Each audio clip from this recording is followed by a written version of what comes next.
Welcome everybody to the first of our four-part land-based learning series webinar series for Alberta classrooms and students. So today, the title of our webinar is Mistakes, Mitigations, and Making Amends on the Land. My name is Jennifer Johnson. I am Executive Director of the Alberta Tomorrow Foundation, and I would like to introduce our fellow panelists. First of all, we have Jacqueline and Gotti with CPAWS, who will be doing some of our Menti work, and she'll explain that later. We also have our first speaker, Matt Carlson, who is an ecologist with the Integral Ecology Group. We have Amy, who is a riparian specialist with cows and fish. And we have William Singer, Api Sumaka is his Blackfoot name. And he is with, he's an artist and an illustrator, and he is also with the Kainai Ecosystem Protection Association. So before we move on to anything else, I'm gonna pass it over to Jacqueline for our land acknowledgement. Thank you, Jennifer. And I'd like to start with a personal land acknowledgement and maybe kind of follow along with what this might be for you if it was your land acknowledgement. So my name is Jacqueline Ngachi, and I was born in Mohkinstsis, Calgary. But at age 5, my family moved east in Treaty 7 to an acreage in the prairies. And at that time, my family consisted of my parents, Jim and Lynn, and my brothers, older brothers, Paul and Jeff, plus a variety of cats and dogs throughout the years. I developed a very close tie to the land and to our plant and animal kin. Today, I live in Mohkinstsis with my husband, Pedro, and our family has also added our sister-in-laws, Abril and Afshin, and our niece, Luna, and nephew, Idris. Now, when I studied Blackfoot ways of wellness with elders and community members in Ghana, I was taught the importance of greeting others by sharing where you're coming from and who you're related to. So this is a tradition that has been ongoing for thousands of years. And to finish my personal land acknowledgement, I would specifically like to recognize the land and peoples of Treaty 7. And please think about the lands and peoples in your area, as well as your connection to the land and your loved ones. So I live, learn, work, and play in the traditional territories of the Siksika Sitapi, the Blackfoot Confederacy, comprised of Siksika, Kainai, Piikani, and Amiskapi Piikani. The Tsuut'ina First Nation, the Stoney Nakoda, including the Chiniki, Bearspaw, and Wesley First Nations, the Ktunaxa Nation, and the Métis Nation of Alberta. Today, Southern Alberta is home to Indigenous peoples from all over North America. And to find out or learn more about your treaty, you can use this link that I am posting in the chat, native-land.ca. It's an excellent map resource that you can use to learn about your treaties. So now, before we begin our webinar as well, I'd like to get us utilizing a tool called Menti. We're going to use this throughout the webinar. So you can go to menti.com, and I'm going to share my screen. You can do this on a phone, on a tablet. You can do it on the computer that you're on, whatever works for you. And you can do it as a class or individuals. And I'm just going to pull up, find the chat again. Everything gets lost when you share the screen. Okay, there's my chat. So I'll put the code in the chat as well. So you go to menti.com and you type in the code, and everyone can do this, 58743817. So there's the code in the chat on the screen, and I'm going to close the instructions here on Menti. Oops. And anytime that we are sharing the Menti screen, you'll see at the top where to go in case you lose it or you're coming on later. So it's menti.com and the code 58743817. So I've got 3 short warm-up questions just so that we know that how we utilize the tool. And then after each of our speakers, we'll give you a chance to highlight something that you learned. So far, we're just seeing kind of who's in this virtual room with us today. We've got a few grade 3s, quite a few grade 4s joining us, and some grade 5s. and 6s, and a little bit of our other category. Maybe some teachers or other adults that are interested in the topic and sharing that later on with their students. I'm going to give about 30 more seconds or so before I move on to the next slide. We've got, let's see, 20 attendees in the room. And so far, 10 folks have used the Menti.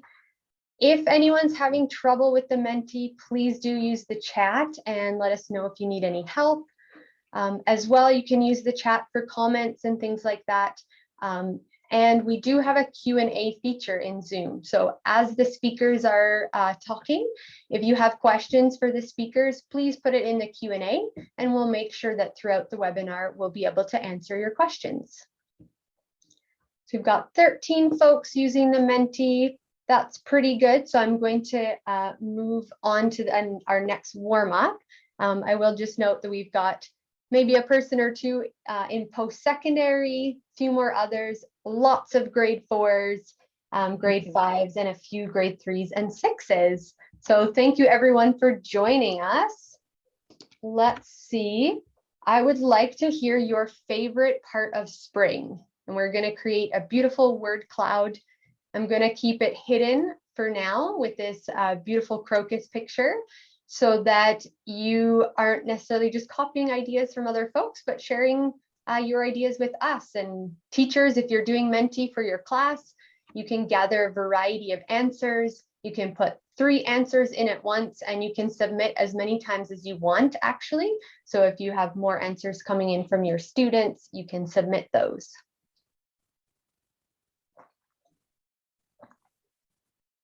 So we've got a few that have answered. Once a few more have answered, I will hide the picture so we can start to see your beautiful contributions.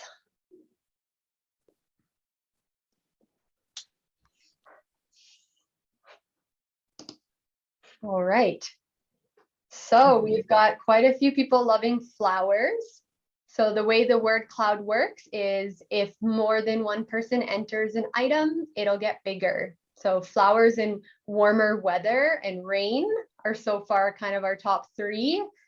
We've got going outside and playing basketball or relaxing in the sun, seeing the bees again, the snow melting, getting out in our gardens, the birds returning, animals being born, such a time of new life coming, beautiful natural life. It's soccer season, having sleepovers, taking long walks. I just love that. We took 2 really long walks on this beautiful weekend that we just had in Wilkinsis.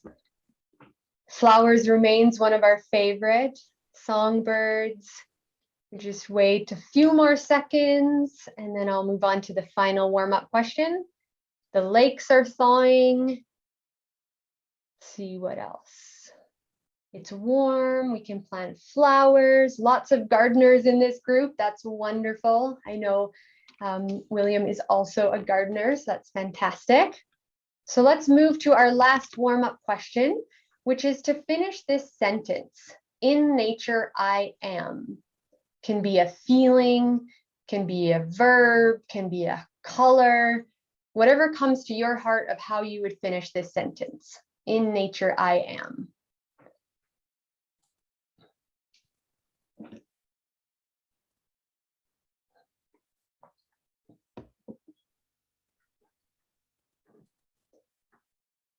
I'll wait for a few more folks and then I'll hide the image.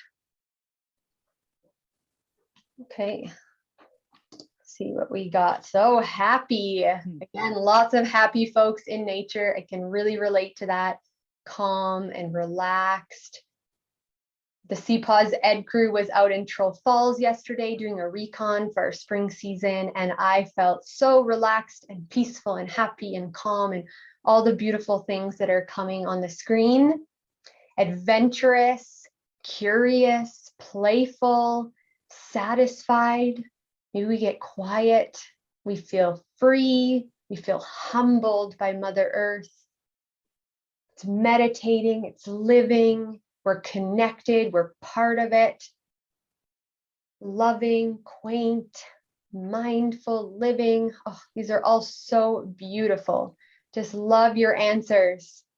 Feel a part of it. Just give like 10 more seconds or so for folks to enter anything, and it'll remain on this slide. So even if I've stopped sharing my screen, you can finish putting in some answers. I just love how you feel awesome and free and happy and relaxed and calm. So that's just perfect. Thank you so much for participating in the Menti. We're going to use this after each of our presenters to hear something that you've learned. So you don't need to close it, just kind of switch over screens to the Zoom. And I'm just going to stop sharing my screen so that Matt can share his. So while Matt is doing that, just a reminder that this is the first in 4 webinars that we're going to do. So we've called this a land-based learning series. We are going to do one on land, which is today. Then we're going to do one on air, focusing on climate and climate change, one on water, and one on fire. So that's what's coming up. So Matt, as you're sharing your screen there, I want to remind all of our students that if there are any questions that arise when Matt is doing his presentation, be sure to put those into the question and answer. It's we've used some really big words here: mistakes, mitigation, making amends. So any questions, just make sure you ask. So with that, I'm going to hand it over to Matt, talking about mistakes. Thanks, Jennifer. And can you see my screen, Jennifer? Great. Okay, and thank you very much, both Alberta Tomorrow and CPAWS, for the opportunity to be with you today. I actually am calling in from Ottawa. I live in Algonquin Anishinaabe territory, but I had the pleasure of living in Alberta for many years, and was actually in Alberta just a couple weeks ago to see my sister and her family who live in Canmore. So I love Alberta. And I'm very happy to be with you to talk about the province today. I was asked to think about, what is, in my opinion, our biggest mistake when it comes to how we treat the land. I think our biggest mistake is that we tend to lose the forest for the trees. And by that, I mean that we haven't done a good job of keeping our eyes on the big picture. And in the absence of adequate long-term planning, we've allowed the pace of development to exceed the capacity of the ecosystem to sustain it. So I'm going to talk a little bit about that for the next few minutes, and we'll start by taking a look at the big picture. And see how development has transformed the province of Alberta over the past century. What you're looking at here on the screen is a screen capture from a computer model called ELSES that I use in my work. It's a model that allows us to track all the different changes that happen to the land in response to different types of development, and look at the impacts to ecosystems. And so I'm going to be using this tool to walk through how the province is transformed over the past century. So in the early 20th century, what we're looking at right now is a map of the province in the early 1900s.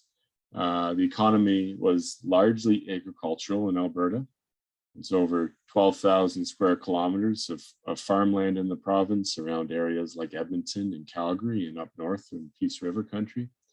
And that may sound like a lot of farmland, and it is, but it accounted for less than 2% of the province. So there was lots of land that was still in a natural state. Over the first half of the 20th century, that agricultural land expanded rapidly as the province transformed into globally significant agricultural producer. And this helped drive rapid population growth and increasing prosperity, but also led to negative effects like the loss of much of the province's native prairie and deforestation of parkland ecosystems. Then in mid-century, there was a big discovery at Leduc, just west of Edmonton. Oil was discovered, and that kicked off the second phase of Alberta's land use transformation, which focused on extraction of oil and gas and timber. Oil and gas development added thousands of wells and thousands of kilometers of roads and pipelines and seismic lines across the province, including northern parts of the province, which until then had received little development. And in a bid to diversify the economy of the province, large-scale forestry operations expanded in the 1980s and 90s, adding additional land use footprint. And since then, development has continued in response to new technologies to develop new resources like oil sands in northeastern Alberta. Which brings us to today, where almost 1/4 of the province is covered by anthropogenic footprint, things like roads and seismic lines and pipelines and well sites and towns and farmland, all the things that are shown on this map in the red and yellow colors. This is a map of North America at night, and much of Canada's economic activity and settlements is along the border, but Alberta is an exception. You can see how it literally lights up relative to the rest of the country. And this development has driven an economy that, at least most of the time, is the envy of the country, helps pay for things that we love, like homes and jobs and schools. It's a good place to live. But there's also been unintended consequences. We've lost much of the province's native grassland. We've lost 2/3 of intact forest landscapes that aren't fragmented by industrial activity. We have many endangered and threatened species.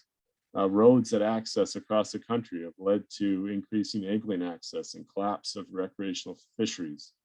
There's thousands of abandoned oil and gas wells with massive environmental liabilities.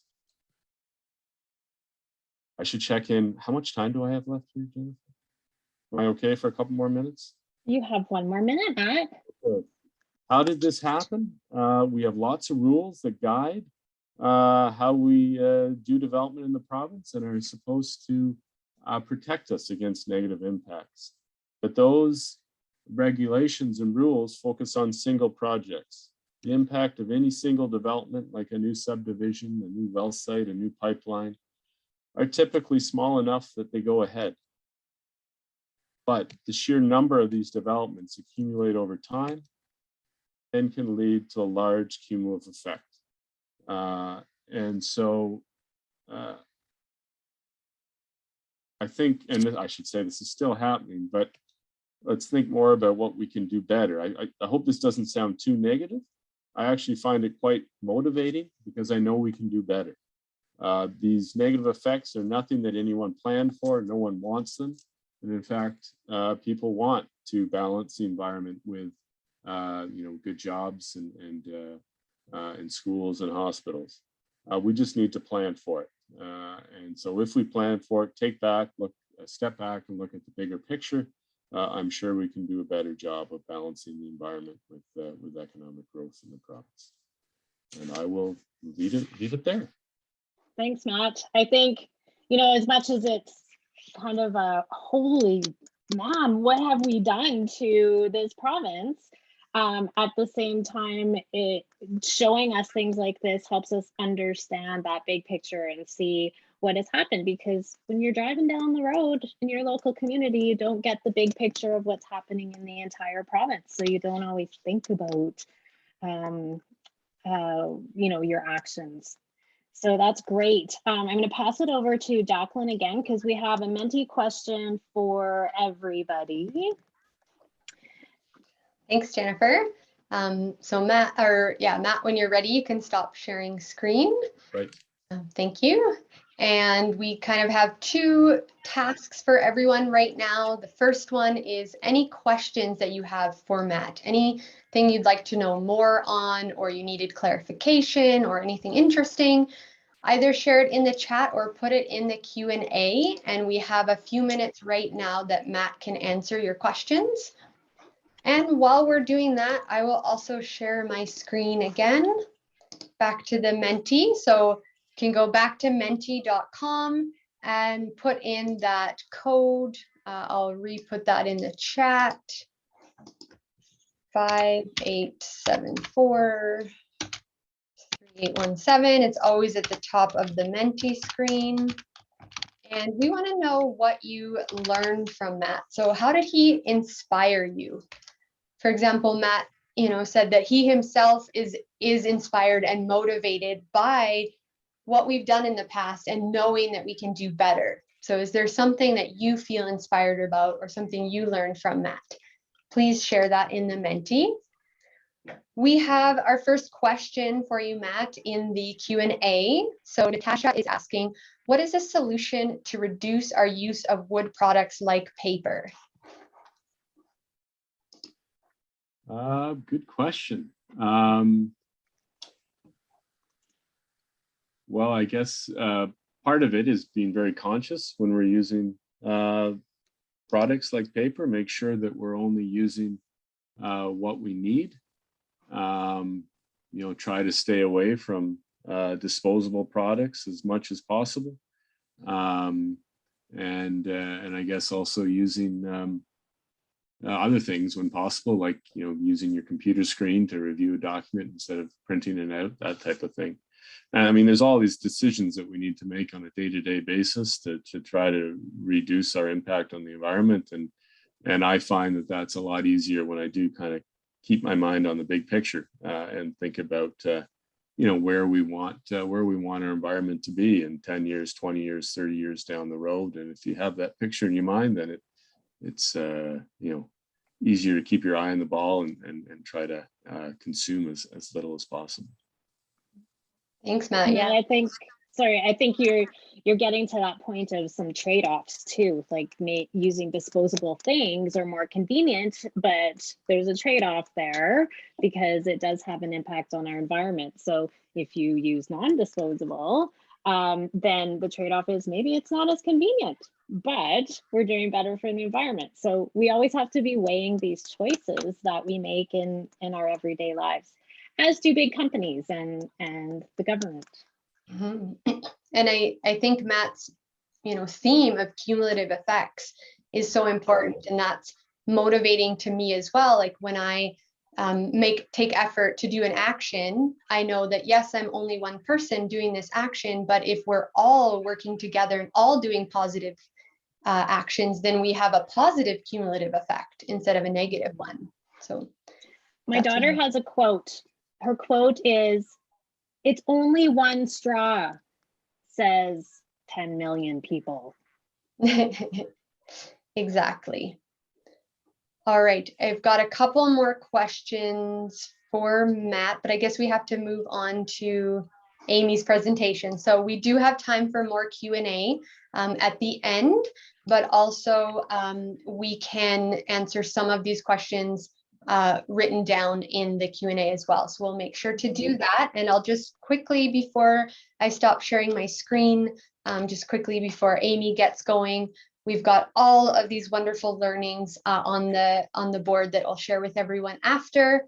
Things like thinking more intentionally about what we can do to make Alberta a better place, loving animals, not wanting them to go extinct, inspiring to be conscious of our material use. So thank you so much, Matt, for your presentation. And I will stop share so that Amy can share her slides. So while Amy is sharing her screen, Amy is going to talk about mitigations. And that may be a word that you've heard before, or it may be a word that you haven't. So now that Matt has told us all about those mistakes and got us thinking about what we can do better, I'm going to pass it over to Amy. And I'll just check before I get started. Are you seeing the screen? Yes. Okay, perfect. So thank you so much for the introduction, Jennifer. As mentioned, my name is Amy, and I'm going to talk to you today about mitigations, or what we can do to lessen our negative impacts on the land.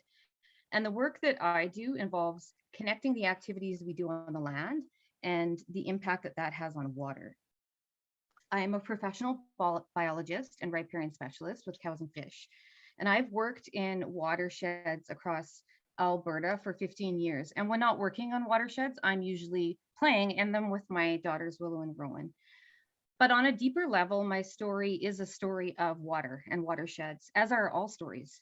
My history is I'm a confluence of lessons learned on the headwaters of the South Saskatchewan. I was born on the Red Deer River, and the river valley was my playground to play in. The poplars, a jungle gym, and a fort for me to hide in. I came of age in the coulees of the Old Man River in Lethbridge, where I spent time amongst the cottonwoods, challenging boundaries and feeling misunderstood. I set my roots down and started my family on the Bow River, whose waters sustain me currently, and perhaps if I stay here long enough, whose forests will provide refuge for my children's when things get tough. And when I look to all the gifts and sustenance that these watersheds have provided me, I can't help but feel accountability. And often when I say I work for cows and fish, I get asked about what cows have to do with fish. And for me, the answer is in understanding relationships. In this case, the relationship between cows and their impact on the land and how that impacts fish, but more generally, water.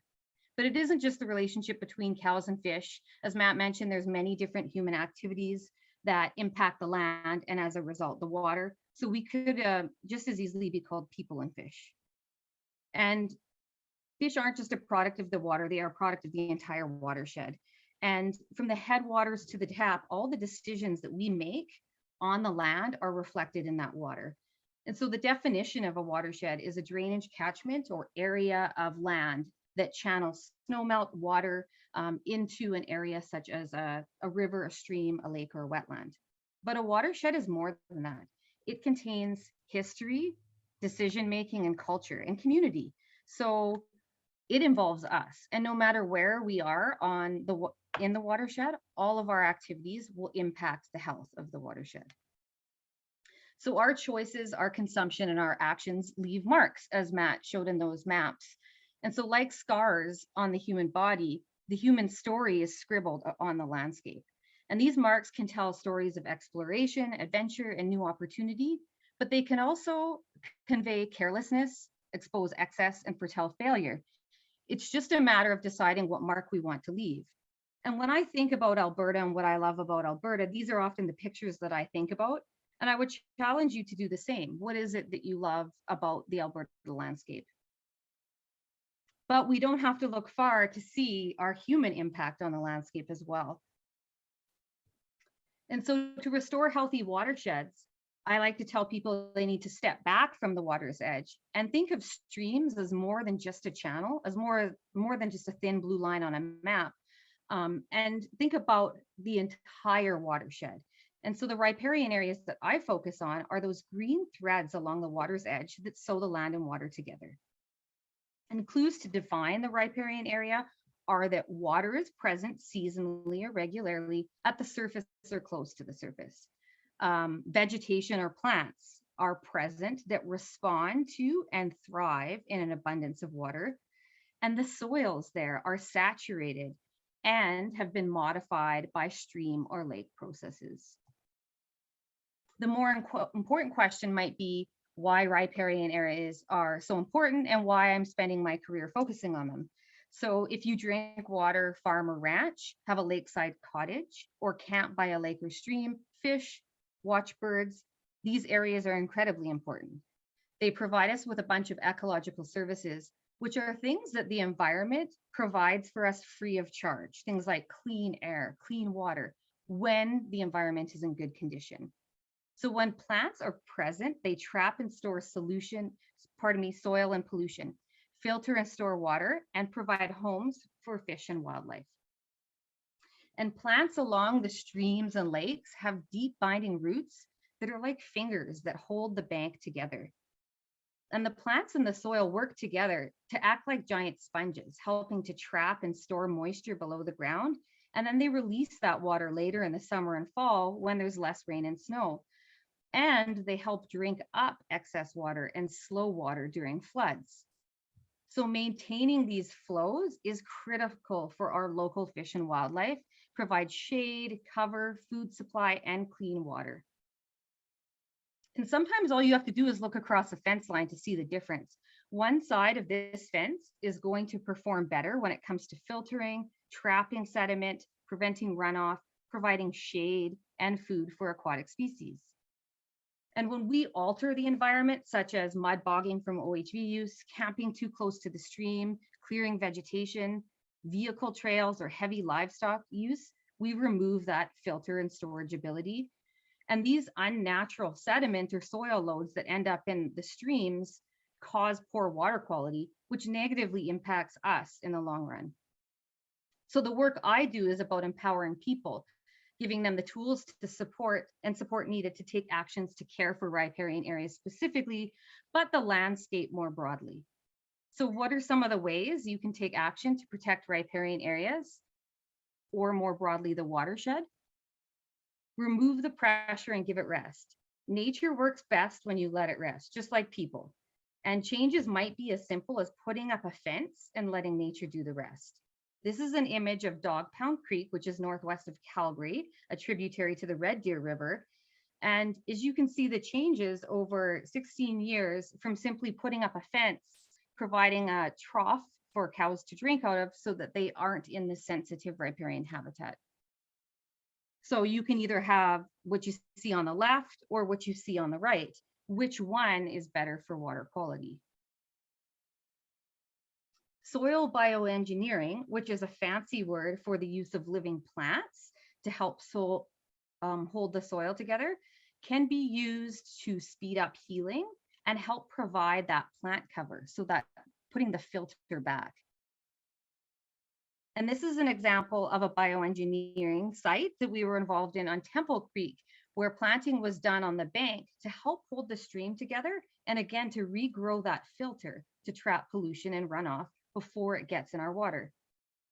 Here is an example of a site at McLean Creek, a popular OHV area west of Calgary.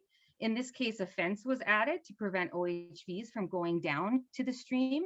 And then some soil bioengineering. You see those little willow stakes sticking up out of the ground, was also done to help provide more plant cover, so increase that filtration.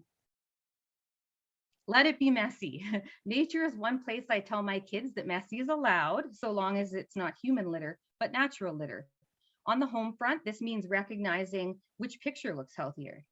A highly fertilized, mowed, neat and tidy yard, which isn't necessarily healthy for a river, or B, where you simply leave the area unmowed and let the plants grow up and provide that filter.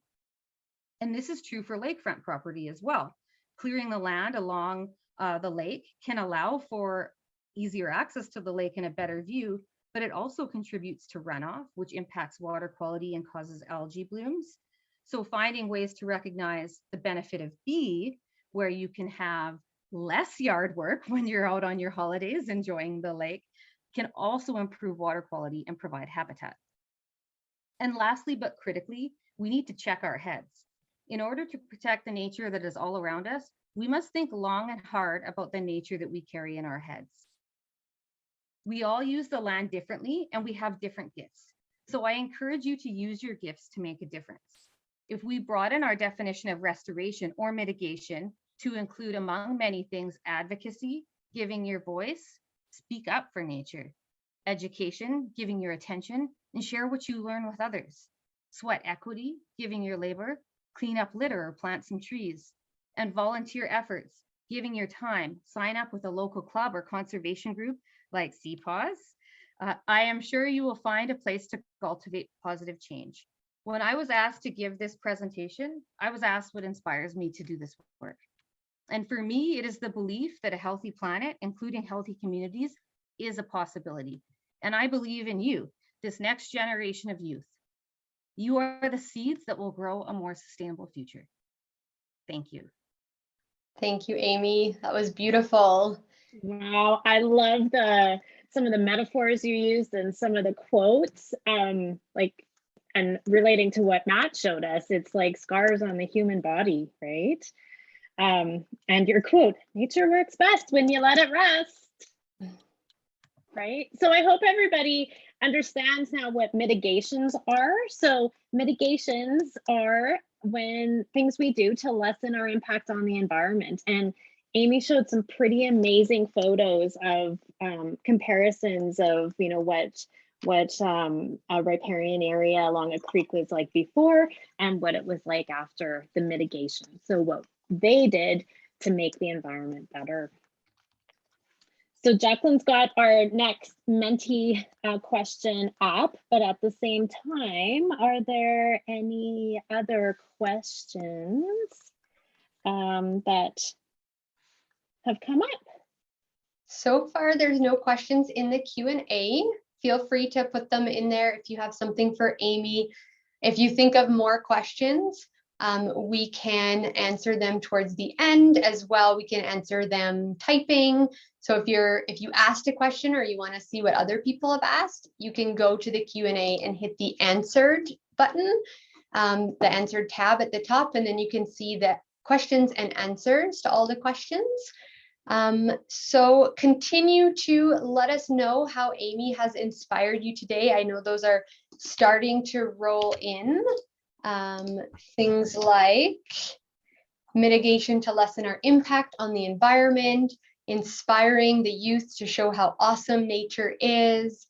Some youth are reminded they have a choice and inspired not to hurt nature. So those will keep rolling in as I stop sharing my screen and allow Abisomaka to share his screen for the last presentation. So I think while that's taking place, one thing that I noticed about Matt's presentation and Amy's was that it's about that big picture, right? Both of you said we need to look at the big picture, what's happening outside of the river or the creek. So look on the land, look at the entire watershed instead of just looking at one thing or the water. So with that, we've already looked at mistakes. We all those scars on the land. We looked at mitigations, and our last section then is from Abisomaka, and that is making amends. So what does that even mean? I'll pass it over to you. Okay. Thank you for everyone attending this webinar, and thank you for allowing me to be in your space, and especially to CPAWS and everyone involved with this webinar. It's really humbling to tell the story of the work that we're doing. And a lot of it is based on, I guess we would call amends. But one of the really important things for me is I live on a reserve. And there's a lot of things that are not the same when you go into like a community like Lethbridge or Calgary. So it's a completely different place. So I'll talk a little bit about that. But one of the important things that, you know, to remember is that it is all here, the land, the plants, our ancestors, and our future. One is held within the other.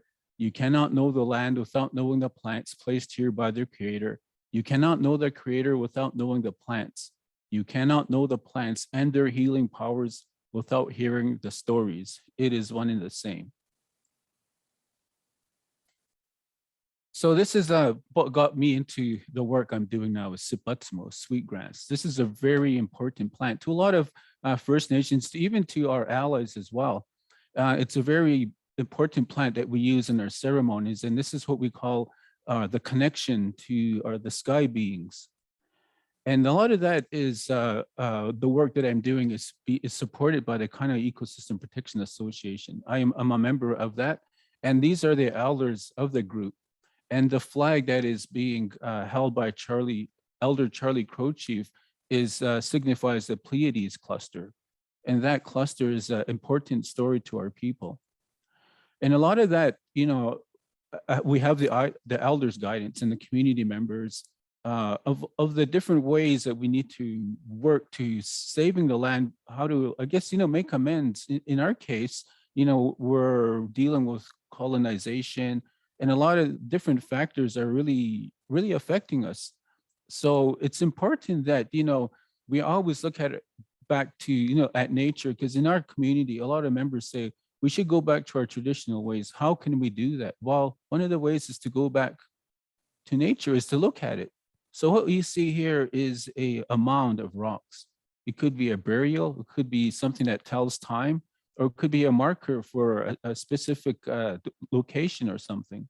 But it tells a story, because when you look at that and you look around in your surroundings, and especially for us, the mountains are something that we really look at to, sort of give us different times of the season. So this particular you can mountain, you can see it looks like a buffalo skull, and that buffalo skull appears pretty well every year at around about May, and it starts to melt away by June. But what it's actually doing is it's looking up into the heavens, and it's looking up into the Miyohpokoiks. That's the lost children, or the poor children. We call it the cluster, or it's also known as the Pleiades cluster. So this is something that is really connected to the work, because a lot of the lessons that we are learning and that we are doing come from the lessons of the children that Miyohpokoiks. So sweetgrass has always been a big part of my life and part of my work. I was raised with sweetgrass. My father was a pipe holder, and I was his apprentice. I would help him a lot. And this is for a lot of the work I began to do. So from that day on, I've always maintained that knowledge. So, and the thing about the work is that sweetgrass was disappearing in our communities. So talking to elders and other friends and allies, like Deb Gregorash, who lives in the city of Lethbridge, and she has a Cetaspel camp on towards the U.S. border. She gave half of her sweetgrass bed. So that really began the work of the restoration plan, because a lot of the work that we're doing is based on a lot of the actions that have really negatively impacted a lot of the things, plants and medicines that we use.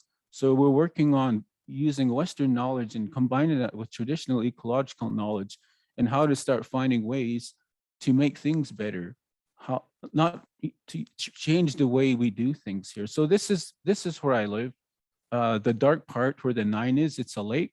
And by the way, that lake is dried up. So, and that's another thing I have to think about. So, and even with me, my water gets trucked in. I don't have running water. It gets hauled by, So this is what I'm working on now. So it was Napi's Garden and Gatoya Seed Bank was established in 2020. And basically to start growing all of these different plants and to start transplanting, to reintroduce a lot of these plants in different parts of the areas of the reserve, but also outside of our communities and various rural areas and towns, cities, and even the whole Confederacy. So in 2020, Napi's Garden, we had a breaking ceremony for a greenhouse that is being built. So I'm hoping that it will be up and running this year, because I would further the research work I'm doing, but also teaching the next generation of what them to expect. Because now that the Niitsitapi or the Blackfoot, we're moving into being an agricultural people, like the Lakota, like the Southwest tribes, the Eastern tribes. They all have different types of plants and seeds that are related to them. And with us, we don't have that, but now it's starting to change. So we're teaching all of these methods from other tribes and old methods using Western technology to start making amends, because a lot of that we're working on is we also done that. So we've left a massive footprint in a lot of these areas. So new things, processes are being created, like seed collecting and using those seeds to start community gardens where our community will have access to all of these plants and vegetables that grow wild out on the prairie. And then last year we had a ceremony. We planted 800 willows and shrubs, and those will be used for to repopulate other areas. So there's a lot of things that, for me, to make amends is a whole lot of things, and it's basically it's my whole life now. So the rest of my life, I'm going to be doing this work. So in the background, you see the lake, and it's completely dried up. So that's strange, because I'm working to have a full functioning garden with no water. So kamutani on the top corner, it means survival. And that's what it's all about. So you see, I'm walking, and with my light dog, Zorro, we're walking through a field of leafy spurge. And that's what we're working to get rid of. And we're having some success with it, using all different types of methods, goats, even caterpillars. And up in the top are invasive species technicians, Nathan Mistaken Chief and Jared Pantherbone. And all of this knowledge is being taught to our next generation. So today I'm at where I work is Apukas, an early intervention society in preschool. And this is what I'm teaching the children to understand that we have this role, we're stewards of the land, and that we're also scientists. They're being taught to be future scientists. And that's what Napi's Garden Katuya Seed Bank is all about. And that's also the home of the Kaane Ecosystem Protection Association, where we started to develop a lot of our own curriculum and on learning materials of different aspects of our culture and our land, coloring books, even the artwork I do. I like to talk, show what's happening. And with this particular piece, it seemed really empty. So it was in an exhibition in 2017. It came home, and finally I realized that it was missing something. So last year we received the bison, and I added them to the painting. So now it's complete, because a lot of the work, is we're making amends to the land, but a lot of it revolves the natural world, and bison are the perfect engineers to do that. So these are, so it's part of this restoration work that's ongoing. And for myself, it's the rest of my life. So this is my life's work. And of course, it's always to teach the future. These are my grandkids. So they've learned how to collect seeds and harvest wild turnips and other plants. And all of the partners that, support the work, my work, and, into the future as well. And so, and that's how it is. So thank you. And that's just a quick story in a really nutshell of the work that we're doing to make amends to the land. Yeah, thank you. Oh, thank you, William. So inspiring to see the amends, is that how you would say it, that are happening. But I love that idea, the two-eyed seeing model of blending Western science with traditional ecological knowledge to make these amends. Amazing. And just the idea that everything tells a story, and I think Matt told us a story of what had happened on the land, and then Amy told us a great story about some of the good things that are happening, and you were talking about everything on the land is telling us a story. So taking us back to that big picture, I think also. Thank you. That was great. So we have the Menti question up, and are there any other questions in the question and answer section? So far, none have come up, but please feel free to put your questions in the Q&A for Abu Somaka, and let us know how he inspired you on the Menti. Also, we're kind of moving into the final Q&A and wrap up of our webinar today. So if you have any questions for any of us, any of the speakers, please use the Q&A, and we'd love to answer those for you. I bet you everybody's feeling like I'm feeling right now. There's just so much information, and I'm processing all of it and thinking about it. So I might not have a specific question, but I am certainly thinking about what I've heard today. Exactly. And there's ample room for reflection. We can reflect on through the resources that we've provided, the worksheet that you can utilize after this webinar. The webinar is being recorded, so you can go back and listen to each of the presentations, because as Jennifer just said, there's so much there in each of them, and it's so inspiring to hear all the stories. So just see some of the words of inspiration here in the Menti. William inspired me to embrace community and culture from grade 4. Try to spark a change, reflecting on life on the plains. Elder knowledge is scientific. So lots of beautiful sharings coming in on the screen there.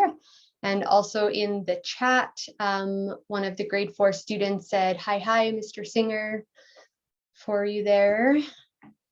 And I'll just give another 30 seconds or so to finish your words for Abu Somaka, and then we're going to go to a final question about our webinar today, and just to think about one word that you would use to sum up your learnings from this webinar.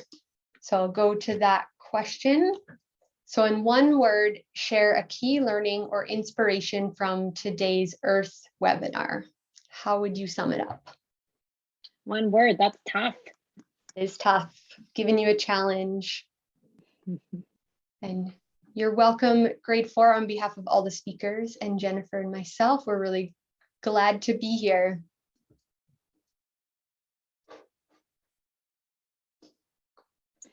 I don't know about everybody else, but I'm just thinking about what I've learned today, and that I think one of the key messages is that we can do better. We can kind of change what we have done in the past, and we can do better, but it does take an effort, right? I think that's captured as well in our report so far, Jennifer, like difference, making a difference, appreciating. We have to know the land, right, before we can save it. Change, stewardship, amend. So there's care. all sorts of beautiful words coming on here. And before we wrap up too, we do have a short youth survey here on Menti. So I'll just give 30 more seconds for folks to add in their one word. And then I'm going to move it on so that we can capture some of your feedback for us. And while we do that, if there's any last questions or last words, even from the speakers, it'll be great to hear from folks. So I'm just going to go to our first question, and I'm just going to hide the answers as it is a survey here, but just let us know, did you learn how important our relationship with the land is?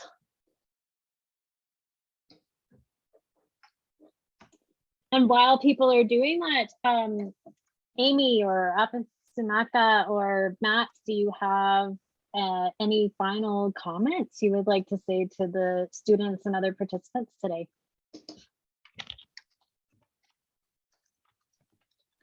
Sure, I'll add, I think, and this probably came across through all three of the presentations, or at least I hope it did, is that when we talk about making a difference on the land, that there's many different ways to do that. And I think sometimes people might not recognize that we all have gifts that we can offer back to the land, and that reciprocity is extremely important. So first off, recognizing the gifts that we receive, but also the ways you could give back. I mean, even if you're not a scientist, if you're an artist, you know, and William demonstrated this, like you can use art to make changes on the land. You can write. If you like telling stories, use storytelling to heal the land. You can, if you're a singer, right? I think, you know, there you can simply plant plants. You can do many different things. So, you know, if you're really creative and imaginative, I think we can rewrite the story here of the relationship to people in a landscape. I love that. Rewrite the story. We can do this. Matt, do you have any final words? Yeah, the last two speakers have been so good. I don't really know what to add, but I mean, building a bit from what Amy said. I mean, I use computer models, so you know, that's about as detached from the environment you can imagine. So that just emphasizes that we all have our way we can contribute, but also I think we need to take time to just be in nature and enjoy it. Like that is just so motivating and grounding, and you know, just nature is a wonderful thing. So everyone should make time to enjoy it. Thank you. And Apasunaka, do you have any final comments? Yeah, a lot of good comments from Amy and Matt. One of the things that, you know, is good is to join other groups, organizations that work within our watershed area. And those are where I started. So, it wasn't really for Old Man Watershed Council and being a volunteer with them, I wouldn't be here. So when I was the other thing in joining the kind of ecosystem protection association, and from there you'll find your path. You'll find your path, and the only way to do that is you got to go out onto the land and seek that, and you'll find your path. And so thanks again for taking the time to listen to the work that we are doing, and I know we've inspired you guys to do the same. And always remember that we are here to help you here as well too. So thank you. Thank you. So I encourage everybody to have a look at the programs that CPAWS provides. They have many programs that will take you out onto the land, and you can gain that connection and experience. And as well, Alberta Tomorrow, just like Matt said, we use a computer program, and we have a computer program that can time travel back to the year 1910 and see what the landscape was like, and then move forward 30 years to see what the landscape might be like if we just keep doing what we've been doing. And then you can actually make your own plan for the future. So once again, taking that big picture of, geez, what do we need to change so that I get that future that I want, and then go outside with CPAWS and go on a hike, experience nature. So I encourage you to check out each of our programs, look more into the Kainai Ecosystem Protection Association, look more into cows and fish, and see what good things are being done out there. How are we doing with the Menti, Jacqueline? We're doing great. We have our last question up there, so we'd love to hear what actions you've been inspired today to take to protect the land. And I'm just putting in some links in the chat. And if the speakers want to help me too, I've got CPAWS and Alberta Tomorrow, and I was just trying to grab a link for KIPA. And if the speakers want to add in other things that you would like to share with folks so that they can have some of those resources, that would be really great. So funny story, I have no idea who this kid is, but that is my front lawn.